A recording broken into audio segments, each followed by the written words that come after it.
Hi, I'm Daniel, and your films have been released close together recently.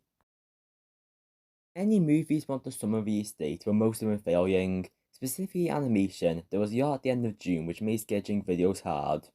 There was a few problems, like Elemental being the 8th or 7th of July in the UK for some reason, and Ruby Gillman being released on the same day as Nerona, which I reviewed instead. Because of that, I'm yet to discuss both of these movies, but I didn't want to skip them. I didn't want to miss reviewing a Pixar film, and I made videos on both trailers, which are my most viewed videos of 2023 so far. I don't know how to feel about that. Anyway, it would seem weird to not talk about both movies after. So, I decided to combine initial impressions for the first time. I might keep each review more brief than usual, but this video again will likely be young.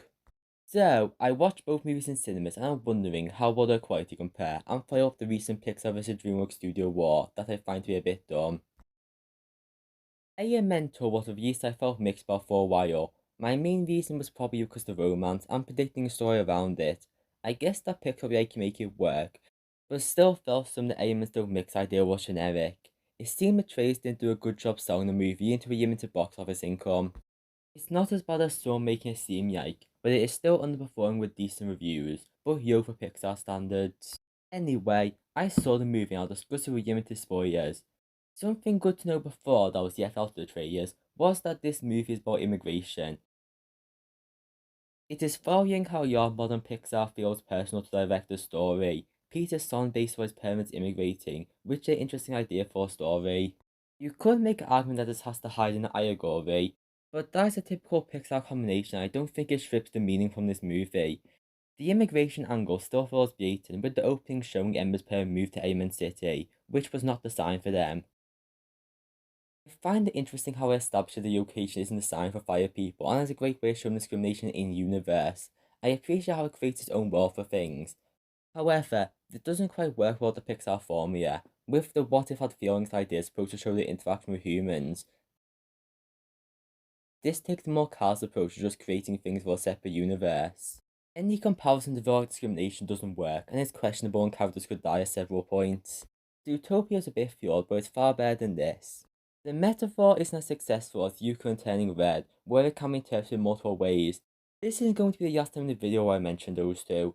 Anyway, the war could be over questioned, but I don't want to do that. Instead, I'll talk about how this yaks your Pixar creativity between the elements.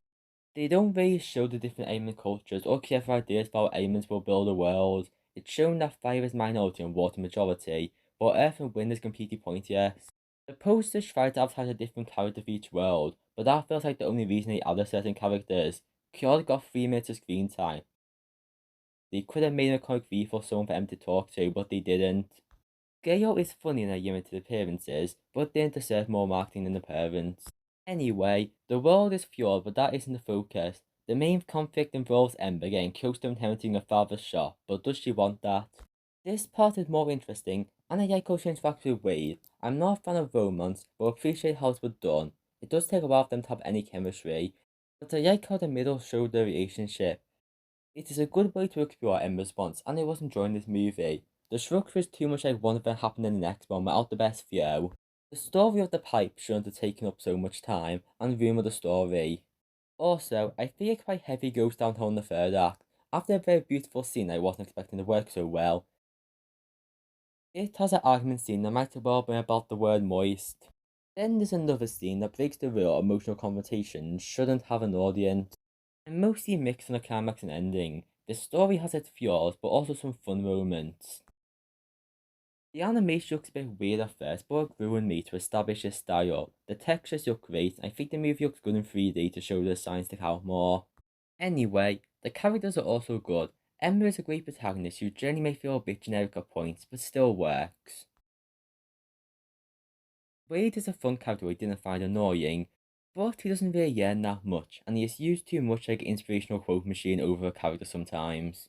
I was expecting to dislike the parents, but I found Ember's father's story one of the more interesting parts of the movie. Ember's mother was also a good character who was funny. Speaking of, this movie has a few funny moments, but it wasn't that funny overall and used too many Element puns. Element was an enjoyable movie, but it's not one of Pixar's best. On my Pixar ranking, I'll place it 20 or 27. It's better than Yankee because it didn't disappoint, but below up. Oh, there was also a short before. Carl's date was okay, but shouldn't have been 8 minutes young. I wish original Pixar shorts before movies could return. I still have no movie to review. This is getting young already.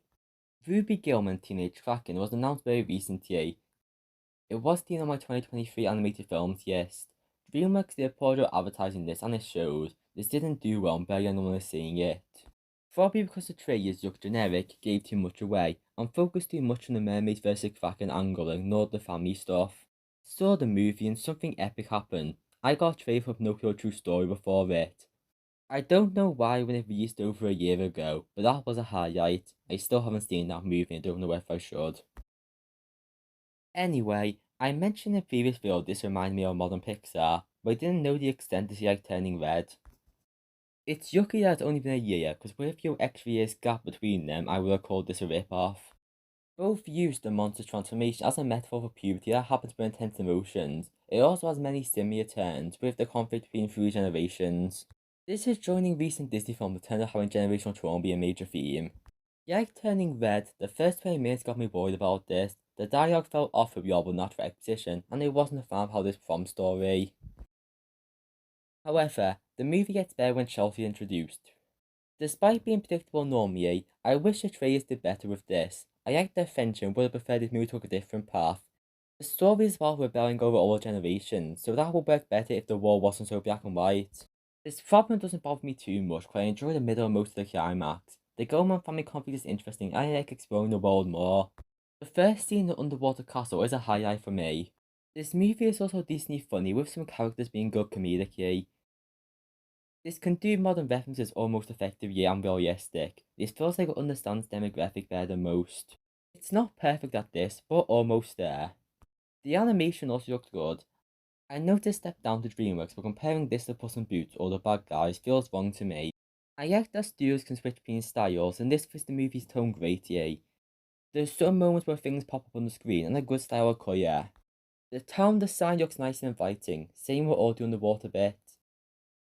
The climax battle is really intense and visually brilliant. Some of the human designs aren't the best, but the main ones look good.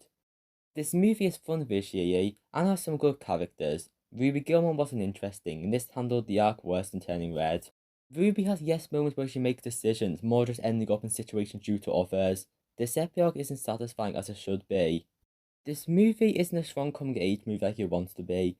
Another thing this does worse than turning red is the friend group.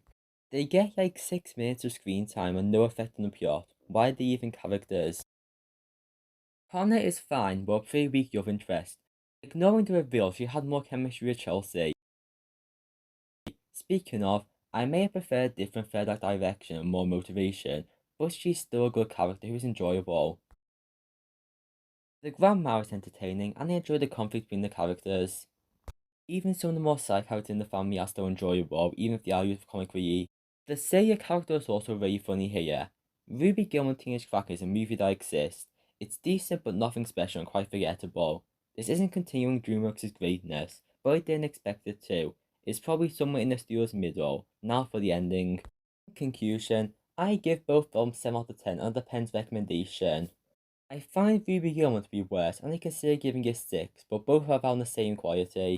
Okay movies that aren't doing that well. I think both may be worth seeing, but not a high recommendation. If anything, it might be better watching Across the Spider-Verse again. These are the type of movies where you can't wait for a digital release. One more thing I want to discuss is how this ties to the Pixar vs Dreamworks thing. Yes, Dreamworks made the two best animated movies last year, yeah, but it wasn't going to last. Disney and Pixar movies weren't bad. I think they're getting too hated just for the overall company. Something to think about, what if these movies switched studios? Ruby Gillman would have been a repeater turning red discourse and have been overhated by your people for a release. The weird thing is they made them better just because this were meant to got more publicity. It meant to got your hate from the trailers and still does. However, I think it would have been different if any other studio made it. I think this would have been hyped if Dreamworks made the movie. What I'm trying to say is that the studio war things are dumb. What studio is doing best changes within a year, and I think all have the ability to switch between qualities. I hope you enjoyed this video that got too young by reviewing both. If you did, consider subscribing and watching more. The end.